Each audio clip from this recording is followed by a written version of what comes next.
For the first time since independence, 10 state bills have become a law without receiving the assent of the president or the governor's signature. And now, in a dramatic constitutional development, the president of India has turned to the very Supreme Court for answers, invoking Article 143 and asking, have you rewritten the constitution or what? This movement is not just rare, it's historic, and it raises fundamental questions about judicial power, executive discretion, and the health of our federal democracy. Is this a crisis of constitutional balance or a necessary course correction? Is this the apex of judicial activism, or are we entering a zone of constitutional chaos? Hi everybody, I'm Advocate Varun Dutt, and together let's try to unpack the background of this matter, the controversy involved, the questions raised, and the future implications of it for India's constitutional democracy. देखिए हुआ क्या है. In July 2024, the President of India, Draupadi Murmu, invoked Article 143 of the Constitution, seeking the Supreme Court's opinion on 14 questions arising from a recent judgment given by the Supreme Court. अब इसका trigger क्या था? April 24 में, the Supreme Court passed a ruling in a case concerning Tamil Nadu's governor's prolonged inaction on 10 bills passed by the state legislature of Tamil Nadu. अब ये जो judgement आया supreme court का, इसके की पॉइंट्स ऑफ डेलिब्रेशंस क्या थे? देखिए, among other things, it said that the governor must act within a reasonable time frame when he is providing his assent to the bills passed by the state legislature. Then, in a very, very important decision, the Supreme Court used Article 142, and invoking Article 142, it laid down a new fiction or new doctrine of deemed assent to declare deemed assent to the bills passed by the legislature of the state. Then it created a timeline for the governorial action. That is a very, very big thing. Can the Supreme Court dictate the governor to pass or lay down his assent within a defined time frame or not? Now, why exactly does this decision on part of the Supreme Court matter? See, there have been quite a number of questions that are being asked. There is obviously a question of judicial overreach on part of the apex court of the nation. Then there is question being asked with respect to challenging the separation of powers, which has been laid down and is a base part of the basic structure of our constitution. And then finally, there is this potential to set a pan-India precedent on governors' roles. If this particular action of the Supreme Court becomes a judicial precedent as well and resultantly a law, then this will become applicable to all future actions of all the governors of all the states as well as union territories, which can be a problematic matter.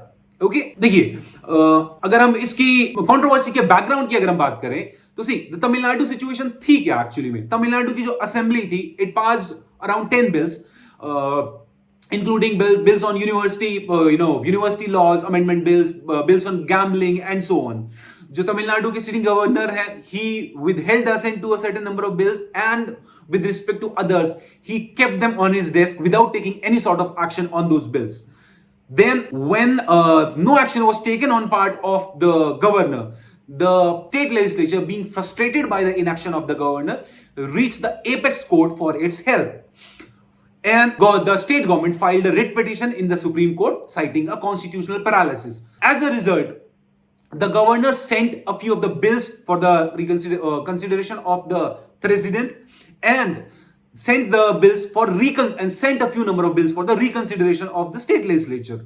When the state passed those bills which were sent on reconsideration, it withheld its assent. There was a full-on, tussle between the state government as well as the governor, and the Supreme Court had to intervene into the matter.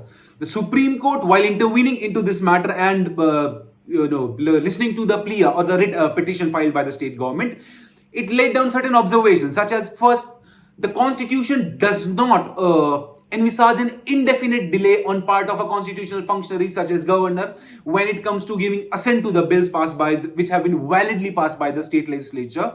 Okay, the governance of a state cannot be held hostage by inaction on part of the constitutional functionaries of the state, and the fact that governor's role in our scheme of things is not a political is not that of a political agent, but rather that of a constitutional functionary who must be bound by the confines of the constitution while performing the duties of his office and must adhere to the doctrine of constitutional morality when performing his functions. Okay देखिए अब यहाँ पे supreme court ने करा क्या है कि भाई supreme court invoked its power under article 142. So we should quickly know what is article 142. 142 is sort of a discretionary power which has been provided only to the Supreme Court of India as the apex institution in our judicial setup to pass any decree or any order which are applicable throughout the territory of India, and these decrees or orders can or judgments can be passed by the Supreme Court to ensure doing of complete justice.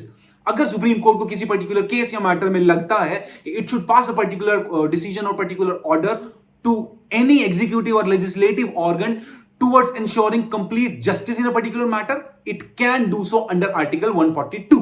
Okay, now what the Supreme Court in this particular matter between Tamil Nadu governor and the Tamil Nadu state government did while using Article 142 is it laid down the concept of deemed assent and directed that the assent shall be deemed to have been given to those bills which have been kept pending indefinitely by the governor of the state. Then it also imposed reasonable timelines within which the state governor can decide whether to give his assent to a bill or not, or whether he wants to withhold his assent to a bill or so on. अब देखिए ये decision जो था supreme court के part पे ये तो आ गया, इसके रिएक्शंस भी एट द सेम टाइम आए. जो हमारे ऑनरेबल वाइस प्रेसिडेंट है, he has called Article 142 or this current exercise of Article 142 by the Supreme Court a nuclear missile, which is a very very big remark. देखिए, he has said that the Supreme Court has crossed the Lakshman Rekha, or in other words, they have breached the line which have been imposed by the separation of powers doctrine.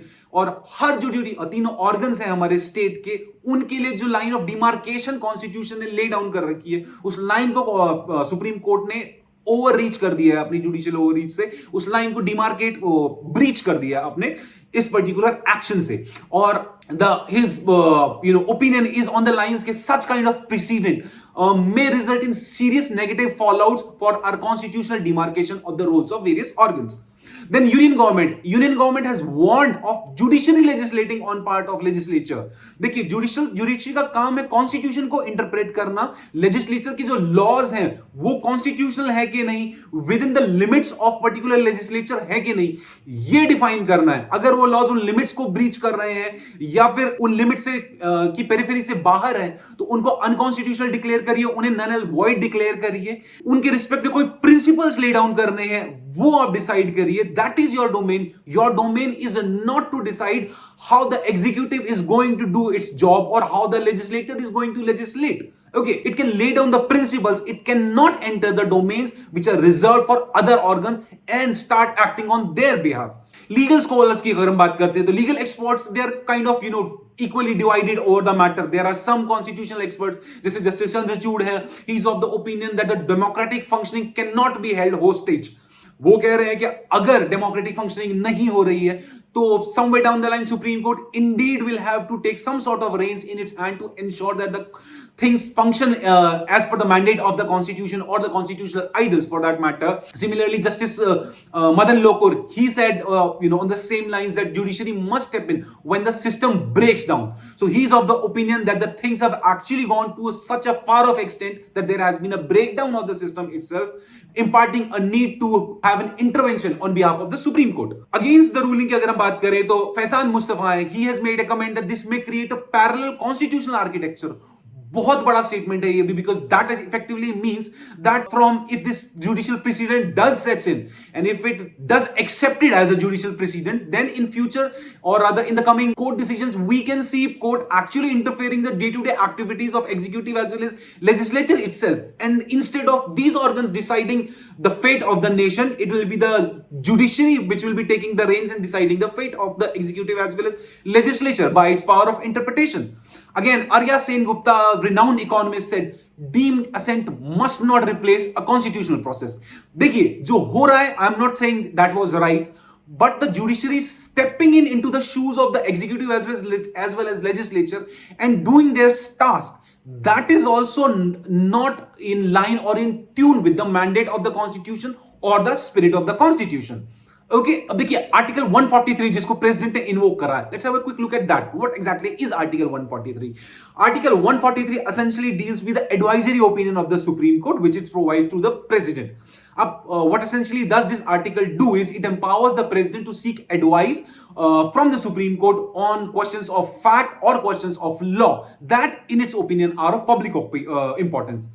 अब ये जो questions of law और question of facts हैं, they can be of two types. देखिए, या तो general questions हो सकते हैं, ठीक है, या फिर वो हो सकते हैं questions which relate to any pre constitutional treaty और agreements which have been signed by India. अब इनके रिस्पेक्ट में होता क्या है, if there is a general question of law और general question of fact which is of post independence nature, उनके respect में the supreme Court is not bound to give its opinion. But जो pre constitutional treaty और obligations या agreements हैं, उनके respect supreme court of India is legally bound to give its opinion. ठीक है, अब ये जो एडवाइजरी ओपिनियन सुप्रीम कोर्ट देती है, this is essentially of a non binding nature. It is not binding on the president to follow compulsorily this device और advice given by the supreme Court. ठीक है, then again it is discretionary on part of the supreme Court also whether to answer और whether not to answer.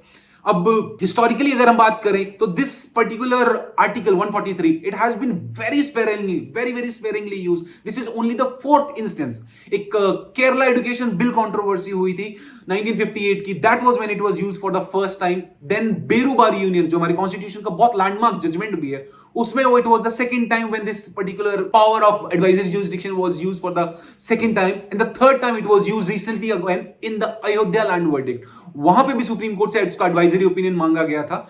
First two instances, Berubari union case हो गया या फिर Kerala case हो गया, उन दोनों में the court did indeed provide its advisory opinion, but जहां पर ये अयोध्या केस है, वहां पे the court refused to give any sort of opinion with respect to the matter, citing its impact on the doctrine of secularism. Okay, अब ये जो current matter है, इस पे the matter is yet to be seen what exactly is the stand which the Supreme Court will be taking on it. Now, why exactly was Article 143 invoked? देखिए, when we see the historical examples of the use of this article, we clearly see that this article is very sparingly used. Then why exactly is it using? देखिए, यहां पे है क्या कि the April 24 judgment of the Supreme Court, it has raised unsettling constitutional questions about executive discretion as well as judicial remedies. दोनों respect में ही ये बहुत valid as well as unsettling questions impose कर रहा है, and accordingly the president has deemed it fit to ask for an opinion of the honourable supreme court. जो major questions हैं प्रेसिडेंट के द्वारा जो पुट अप किए गए सुप्रीम कोर्ट के सामने, essentially what they include, the gist of those questions is, can SC actually impose timelines on constitutional authorities also? क्या आप बोल सकते हैं किसी constitutional authorities को कि आपको ये काम इतने ही टाइमलाइन में करना है, because we are the Supreme Court and we are mandating you to do so. Basically, you are telling constitutional authority that you have the power to decide how that authority is supposed to work as per the constitution. बहुत बड़ी बात है ये। Then can SC override the governor और president discretion? हम article 361 में देखते हैं कि भाई द प्रेसिडेंट और गवर्नर, इनफैक्ट आर्टिकल 111 हो गया या फिर आर्टिकल 200 हो गया, 201 हो गया, जहां पे हम किसी भी बिल को कंसिडरेशन के लिए रख रहे हैं, इन सब में they have been given a discretion. There has been no timeline given in the constitution within which they must take any decision on that matter. Similarly, article 361 है, वो कहता है कि गवर्नर हो गए या फिर प्रेसिडेंट हो गए, these constitutional authorities cannot be held responsible with respect to any of the official actions that have been taken by them in their official capacity, including those matters which they were taken in their discretionary capacities. तो क्या supreme court इन सारे provisions को अपने आप override कर सकती है under the guise of its power of interpretation? Then is the use of article 142 to legislate deemed assent, is this even constitutional? क्या आप अपने आप अपनी पावर ऑफ इंटरप्रिटेशन को यूज करके एक नया fiction constitutional scheme of things में ऐड कर सकते हैं? क्या आप बोल सकते हैं कि नहीं, अगर आप एक पर्टिकुलर टाइम में काम नहीं करेंगे तो हम मान लेंगे वो काम अपने आप हो गया है? This is a very far-reaching conclusion which the Supreme Court is taking out here. Then again, are articles 200 or 201 subject to judicial timeline imposition? क्या सच में सुप्रीम कोर्ट एक टाइमलाइन डाल सकती है कि भाई आपको बिल को पास करना है, बिल को नहीं पास करना है, आपको इतने ही टाइम में करना पड़ेगा क्योंकि हम बोल रहे हैं इस चीज को? Then again, as I said before, does Article 361, it grants absolute immunity to discretionary actions. Now, here the Honorable President is trying to gauge it from the perspective of the executive.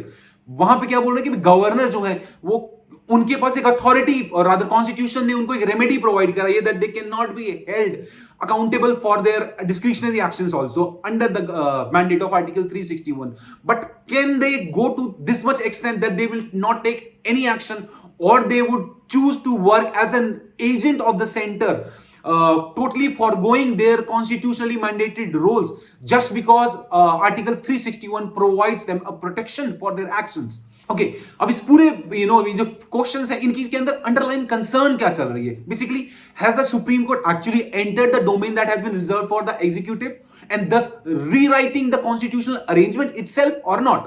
देखिए ये जो questions हैं इनको अगर हम थोड़ा इनको theme wise अगर हम एक्सप्लेन कर रहे हैं कि what exactly are the 4 constitutional areas which these 14 questions are dealing with, तो इसमें पहला है कि timeline on constitutional heads. Can the judiciary actually define how long a governor और a president can take when it comes to deciding with respect to any particular legislative or legislative action on part of state legislature and so on. Then there is the scope of article 142, the concept of deemed assent that has been propounded by the honorable Supreme Court in this Tamil Nadu versus Tamil Nadu governor judgment. Does it allow declaring laws and does this particular judgment allows declaring laws as assented without a formal signature? भाई कोई भी law है उसको पास तब माना जाता है जब उसको प्रेसिडेंट या फिर गवर्नर की एसेंट मिल गई, एज द केस में भी. यहां पे जो सुप्रीम कोर्ट कह रही है कि बिना उनकी एसेंट के ही लॉ पास हो जाएगा, तो क्या is the supreme court laying down a new norm कि प्रेसिडेंट या गवर्नर की एसेंट के बिना भी लॉ पास हो सकता है? That is a very very big question to ask. Okay, then again, discretion under Article 200 or 201. Can actually the Supreme Court review the discretion that has been provided on the constitutional functionaries, the president and governor under Article 200 and 201? Can the courts actually question why a governor sends a bill to the president? Can it actually sit down and decide, whether it is right on the part of the governor to send a bill for reconsideration or not? How much time should the president take to decide on that bill? Or how much time should the governor take to decide upon a bill, and so on? Then finally, the most important question, judicial review of the discretion of the governor. Has the judiciary actually overstepped the boundaries that have been laid down by the Constitution of India for it? And can the discretionary actions of constitutional heads be reviewed or limited by the judiciary through its power of judicial interpretation? These questions essentially they're testing the limits of constitutional design overall, as well as the balance of powers between various organs of the state. Okay देखिए यहां पे अगर हम broader constitutional issues की बात करें ना कि इसके बैकग्राउंड में चल क्या रहा है, तो देखिए एक तो क्या है आपका जुडिशियल एक्टिज्म वर्सेस जुडिशियल ओवररीच. ये बहुत बड़ा कॉन्स्टिट्यूशनल पैराडाइम है जो यहां पे डिस्प्यूट में है, क्योंकि judicial activism, what it essentially requires is that the judiciary interferes when a particular executive or legislative organ is failing to perform its constitutionally mandated functions. Then judicial overreach क्या कह रहा है कि भाई आप इंटरफेयर तो कर सकते हैं, but can you actually legislate on behalf of those organs? No, you obviously can not. That would totally amount to a judicial overreach. Okay, then separation of powers का कंसेप्ट है कि कॉन्स्टिट्यूशन जो है उसने सब ऑर्गन्स के लिए एक डिस्टिंक्ट एरिया और डिस्टिंक्ट डोमेन बना रखी है within which each of these organs is supposed to function. The legislature has the power to legislate the policies as well as the laws for the nation. Executive has the role to implement these laws or make policies for implementation of these laws. Then finally there is a judiciary which has been empowered to interpret the provisions of these laws, interpret the constitution, and finally to interfere in case the organs are failing to adhere to the dictates of the constitution. Okay, but can judiciary actually set rules for the executive discretion? या judiciary बोल सकती है कि नहीं आपको इस तरह से काम करना पड़ेगा because we are the guardians of the constitution, and in that power of us bestowed upon us as the guardians of the constitution, we can actually decide how are you supposed to perform your job. Then federalism बहुत बड़ा issue है यहाँ पे which is at stake with respect to this entire controversy which is in picture. देखिए governors जो है they are center appointed. Now these directions which have been given by the Supreme Court, it may actually result in more centralization of power, or center actually undermining the state autonomy itself, because there would invariably be a backlash from the center itself with respect to this step that has been taken by the honorable Supreme Court. Okay, then finally the role of judiciary as well as the duties which it's supposed to perform as the guardian of the constitution. देखिए, the judiciary must ensure that the constitutional mandates are not subverted by any sort of inaction on part of the executive, in particular the president and the governor. But what is the limit or what is the extreme to which it can go to ensure this adherence? That is what is significantly under debate out here in this controversy. ठीक है, अगर हम past actions की बात करें और past judgements की बात करें, सुप्रीम कोर्ट की जो लाइन ऑफ थॉट रही है throughout history in various judgments that it has laid down, तो देखिए उसमें है क्या, शमशेर सिंह का केस है 1974 का. There it was clearly stated that the governors, they must act on the aid and advice of the council of ministers. They cannot take upon them complete discretion with respect to deciding whether to give assent or not give assent. They have to stay within the confines or the morality laid down in the constitution. Okay, then Kehar Singh का judgment था, वहां पर it's again a landmark judgment for our polity perspective. The Honorable Supreme Court had laid down that even the decision or the discretion made by the Honorable President of India is also judicially reviewable if it is found to be made on malafide or extraneous grounds. देखिए वहां पर supreme court ने, honourable supreme court ने क्या रखा है कि जो प्रेसिडेंट का डिस्क्रिशन है, मे बी उस डिसीजन के ऊपर सुप्रीम कोर्ट कुछ नहीं बोल सकती है, बट जिन मटेरियल्स के बेसिस पर ऑनरेबल प्रेसिडेंट अपना डिसीजन ले रहे हैं, उस मटेरियल को सुप्रीम कोर्ट इनवेरिएबली चेक कर सकती है. And if it is found that this the grounds which were laid down in those materials were extraneous or malafide, then that decision or presidential discretion can actually be declared null or void. Okay, then finally Rameshwar Prasad ka judgment tha. That was again a very landmark case, where the honorable court laid down that if the decision of the governor is found to be against the spirit of the constitution or an arbitrary or unconstitutional decision, then the Supreme Court can go on to the extent of declaring that decision null and void and reinstating the situation that was prevailing before that decision came into picture. Okay, effectively अगर आप देखेंगे तो historically हम supreme Court को देखते हैं, it has consistently taken a line that the governor is effectively bound by the aid and advice of the constitutionally established state government as well as the state legislature. In general, they must try not to use their power of discretion to roadblock or impede the will of a democratic elected government or democratically elected legislature. Okay, what happens next? देखिए अब इस matter पे होना क्या है. Under this advisory opinion, article 143 में जब भी प्रेसिडेंट को एडवाइस मांगते हैं तो usually that advice is given by a bench of 5 जजेस of Honorable Supreme Court and they give that their opinion. ठीक है, अब this 5-judge constitutional bench will sit under Article 143 to examine the presidential reference. They can either answer all the questions, they can answer some of the questions, or they can totally decline to give any answer on any of the points that have been raised, or they can have their own separate judgments or often offer nuanced directions with respect to what is their opinion on this matter. इसकी implications क्या होनी है? देखिए जो भी यहां पे judgement आएगा ऑनरेबल सुप्रीम कोर्ट का, it can actually redefine the timelines for constitutional functions. ये बहुत बड़ी पॉसिबिलिटी है यहां पे. If the honourable supreme Court actually gives its advice with respect to in favor of the present stand of the judiciary in this Tamil Nadu governor's case, then it can actually redefine the way the constitutional authorities should function with respect to this particular matter. In fact, एक possibility ये भी है कि the parliament will have to go to the extent of nullifying this judgment by making some sort of amendment into the constitution to ensure that the judiciary does this kind of overreach.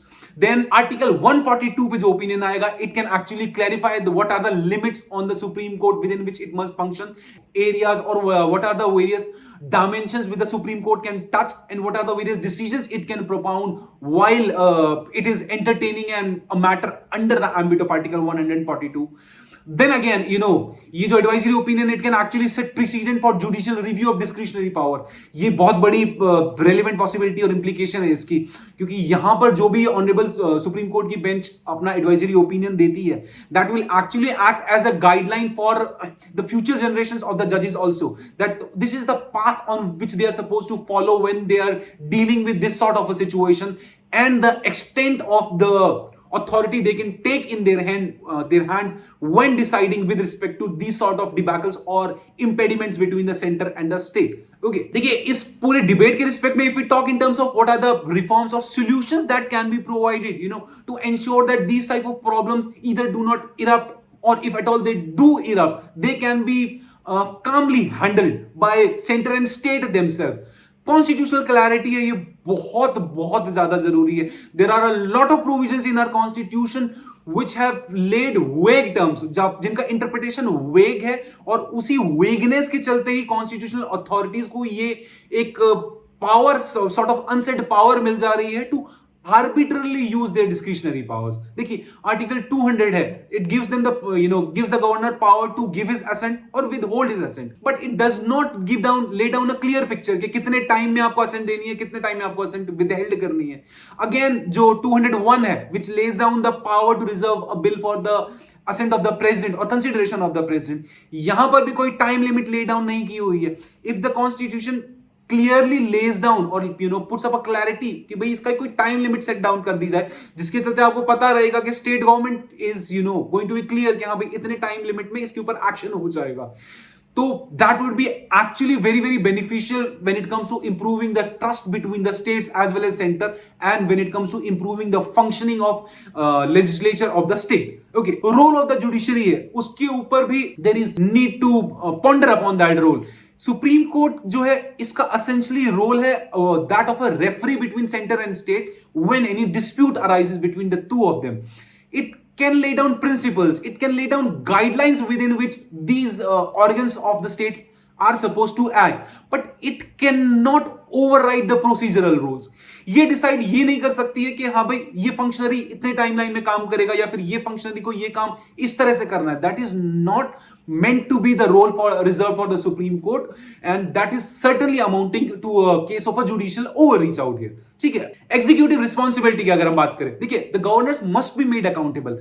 They are not there in the state as political representative or a political agent of the center government. They are there as a link between the state as well as the center government. They are there to coordinate between the state and the center. They are there to ensure that the policies or the decisions of the center are implemented smoothly by the state, as well as the decisions of the state government are implemented or approved by the center government. ये दोनों जो actors हैं, ये अपने अपने roles को decently और properly perform कर सके, इसलिए जो एक कोऑर्डिनेटिंग लिंक है वो प्राइमरी रोल है गवर्नर का.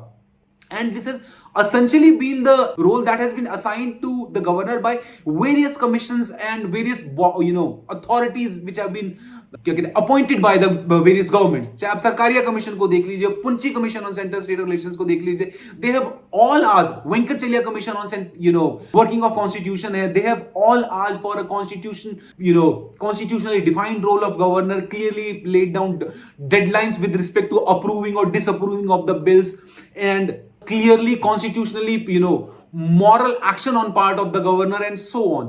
सारी guidelines यही बोलती हैं the governor should act not as an agent of the center but rather as a coordinating link. Okay, then parliament can actually consider laying down a code of conduct for constitutional authorities. ये बहुत बड़ा reform है जो possible है.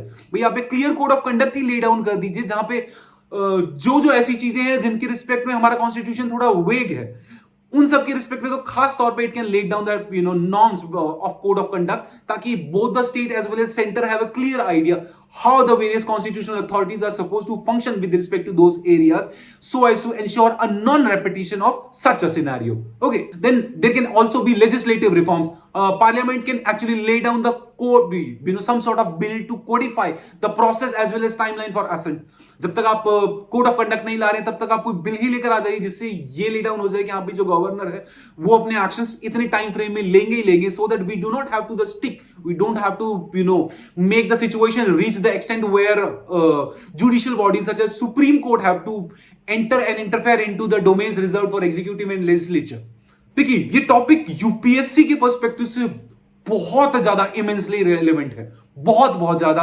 आपका GS का paper है, वहां पे चाहे आपका जुडिशरी एग्जीक्यूटिव का कॉन्फ्लिक्ट हो गया, उसके ऊपर क्वेश्चन हो गया, एक फेडरलिस्ट स्ट्रक्चर के रिस्पेक्ट में गवर्नर का रोल क्या होना चाहिए वो हो गया, आर्टिकल 142 जो है उसके ऊपर क्वेश्चन हो गया, doctrine of separation of powers उसके ऊपर क्वेश्चन हो गया, पावर्स ऑफ जुडिशरी के ऊपर क्वेश्चन हो गया, एंड सो ऑन. बहुत सारे डोमेन्स है जहां पर इससे क्वेश्चन बनता है. So accordingly we must prepare this topic. आपका एसए है, एसए में भी सीधा whether judiciary is acting as a guardian of the constitution और it is actually taking the role of a challenger of the democracy, या फिर इसी particular theme पे कोई और टॉपिक है जिसपे आपको क्वेश्चन आ सकता है, उसके लिए टॉपिक बहुत रेलेवेंट हो जा रहा है.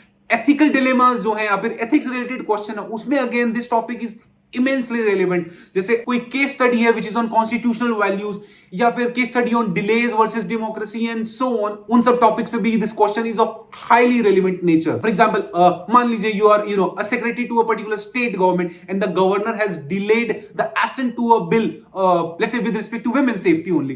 ठीक है, अब उस सिचुएशन में आप क्या एडवाइस देंगे उस मिनिस्टर को, how is suppose to go about with respect to that particular decision on part of the governor and so on. यहां पे आपके सामने ही वो एक एथिकल केस स्टडी के फॉर्म में क्वेश्चन पुट कर सकता है। ओके, देखिए, फाइनली टू कंक्लूड, आर्टिकल 143 जिसके ऊपर पूरा का पूरा डिबेट है, article 143 is essentially in nature of a safety wall, it's not really in nature of a sword. It will offer a pause for introspection, but it can not be used as a path for reconfrontation. ये आपको चीज clearly समझनी होगी कि यहां पे this movement essentially what is doing is, it is what essentially this movement is doing is it's challenging our understanding of the doctrine of checks and balances, and it is essentially forcing us to ask certain very very pertinent questions कि देखिए, there are guardians who guard the constitutions, ठीक है, but who exactly goes ahead and guards the guardians themselves? Or the questions such as should constitutional discretion be time bound or not, or for that matter what exactly is the fine line between judicial restraint and judicial action when it comes to a particular democracy like India. देखिए, ये सारे questions हैं, there are multifarious other questions which this particular controversy asks, which I would really want you as a UPSC aspirant as well as citizen who is taking part into the debate or with respect to our democracy to ponder upon and to think upon, ठीक है। And then if possible, please do drop your comments, whether it is wise or should the Supreme Court actually set timelines for the constitutional heads also, like governor or the president for that matter, or not. And in the end, you must know that whether these effectively these delays, they can actually erode democracy. But while it is right on the judiciary, on part of judiciary to actually interfere, but an excessive interference, it can actually result in judicial access and judicial overreach on part of the judiciary. All right, with that we would try to conclude this particular lecture or this particular debate. Please do share and subscribe and hit the bell icon so that you can subscribe for weekly deep dives into similar articles on Indian constitution, governance and ethics. Thank you.